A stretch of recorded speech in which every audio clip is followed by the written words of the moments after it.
वाल्मीकि रामायण का प्रारंभ कैसे हो रहा है वो मैं आपको बताता हूं कि एक दिन वाल्मीकि ऋषि से नारद जी मिले।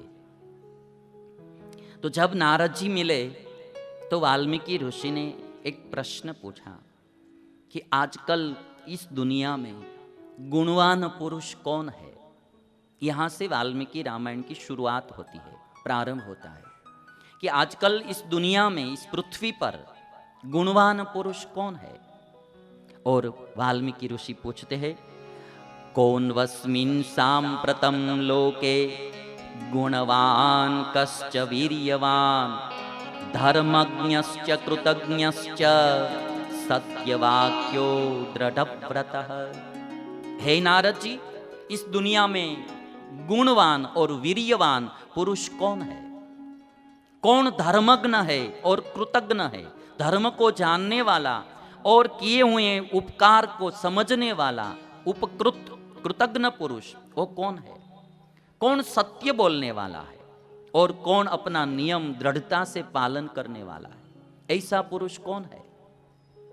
और जब इतना ये प्रश्न पूछा तो नारद जी बोलते हैं, इक्ष्वाकु वंश प्रभवो रामो नाम जनेश्रुतः। हे वाल्मीकि ऋषि, इक्ष्वाकु वंश में उत्पन्न हुए जो राम नाम से प्रसिद्ध है वो दशरथ का पुत्र राम गुणवान है, वीर्यवान है, सत्य प्रतिज्ञ है, धर्मज्ञ है और कृतज्ञ पुरुष है। इक्ष्वाकु वंश प्रभवो रामो नाम जनेश्रुतः नियतात्मा महावीर्यो द्युतिमान धृतिमान वशी। इंद्रियों अंतःकरण को वश में रखने वाला, धीरज वाला वो आदमी है। नारद जी ने संक्षेप में रामचरित वाल्मीकि ऋषि को सुनाया। वाल्मीकि ऋषि संक्षेप में रामचरित्र सुनकर स्नान करने के लिए तमसा नदी के तट पर आए। साथ में अपने शिष्य थे, तमसा नदी के तट पर आए। और जब स्नान करने के लिए जा रहे थे वाल्मीकि ऋषि तमसा नदी के तट पर, तो जंगल में कोई एक निषाद वो क्रौंच पक्षी को मार रहा था।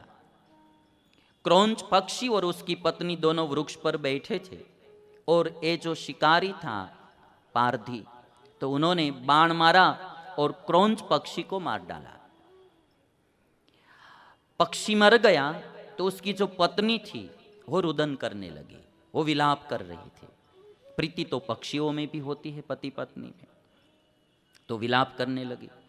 और वही दृश्य देखकर वाल्मीकि ऋषि के हृदय में करुणा प्रकट हुई, उनको दया आ गई। एक निर्दोष पक्षी को इसने मार डाला, इसका क्या गुनाह था?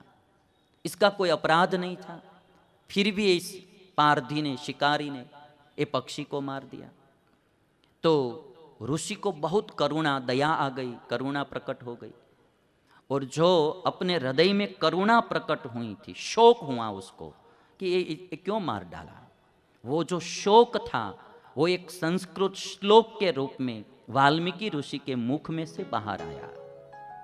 और वाल्मीकि ऋषि ने वो शिकारी को, पारधी को बोल दिया, व्याध को बोल दिया, मां निषाद प्रतिष्ठाम त्वम अमग शाश्वती समाहा यत क्रौंच मिथुनादेकम अवधि काम मोहितम।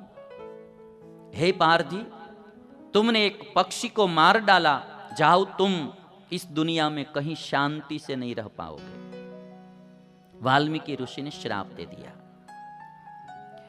तो जो शोक हुआ था पक्षी के मरण पर, वो शोक श्लोक के रूप में बाहर आ गया, संस्कृत श्लोक के रूप में।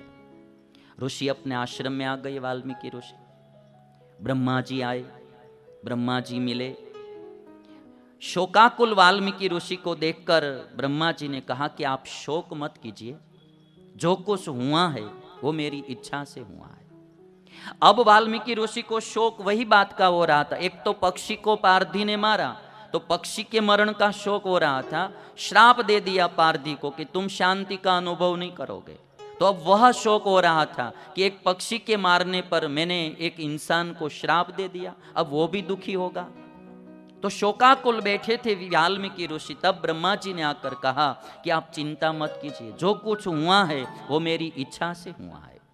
आपका शोक जो श्लोक के रूप में बाहर आया वो अनुष्टुप श्लोक था। छंद जो बोलते हैं वो अनुष्टुप छंद था। वही छंद में, वही श्लोक में आप रामचंद्र भगवान का चरित्र लिखिए, जो संक्षेप में नारद जी ने आपको सुनाया था।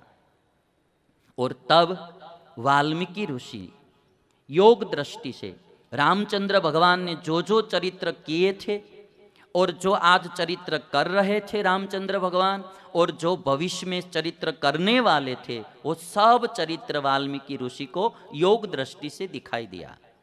और वही चरित्रों को जो दिखा चरित्र, उनको ही वाल्मीकि रामायण में लिखा। तो ऐसा माना जाता है कि अभी जो चरित्र राम करने वाले थे भविष्य में, वे चरित्र भी वाल्मीकि ऋषि ने पहले से ही लिख डाले थे। तो वाल्मीकि ऋषि ने एक रामायण ग्रंथ बनाया। 7 कांड है इस वाल्मीकि रामायण में, और 500 सर्ग है, और 24,000 श्लोक है वाल्मीकि रामायण में। तुलसीकृत रामायण यहाँ की प्रादेशिक भाषा में लिखी गई है। ये जो वाल्मीकि रामायण है वो संस्कृत में लिखी गई है।